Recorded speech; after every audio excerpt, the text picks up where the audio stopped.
பிரிவினையை தூண்டி இந்துக்களின் வேதனை களமாக தமிழகத்தை திமுக மாற்றுவதாக பாஜக மூத்த தலைவர் தமிழிசை சவுந்தரராஜன் கண்டனம் தெரிவித்துள்ளார். இதுகுறித்து தனது எக்ஸ் தளத்தில் பதிவிட்டுள்ள அவர், தமிழக சட்ட அமைச்சர் ரகுபதியின் வார்த்தைகளை வன்மையாக கண்டிப்பதாக கூறியுள்ளார். தமிழ் வேறு, இந்து மதம் வேறு, தமிழர்கள் வேறு, இந்துக்கள் வேறு என்ற பொருள்பட வேற்றுமையை விதைத்துக் கொண்டிருப்பதாக கண்டனம் தெரிவித்துள்ளார். ஆழ்வார்களும் நாயன்மார்களும் வளர்த்ததுதான் தமிழ் என்றும், அண்ணா வளர்த்தது தமிழ் அல்ல என்றும் கூறியுள்ளார். ஆண்டாள் வளர்த்ததுதான் தமிழ் என்றும், தமிழையும் இந்து மதத்தையும் ஆன்மீகத்தையும் பிரித்து பார்க்க முடியாது என்றும் தெரிவித்துள்ளார்.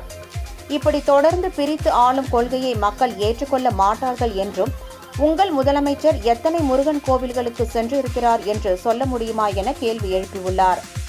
அரசியல் லாபத்திற்காக முருகனையும் இந்து மதத்தையும் பிரிக்கும் இந்த சூழ்ச்சியை தமிழக மக்கள் ஒரு நாளும் ஏற்றுக்கொள்ள மாட்டார்கள் என கூறியுள்ளார். 2026 தேர்தலில் திமுக பெறப்போகும் தோல்விக்கு பின் அவர்கள் சந்திக்கும் காலம் வேதனை காலமாக இருக்கும் என்பது உறுதி என தெரிவித்துள்ளார்.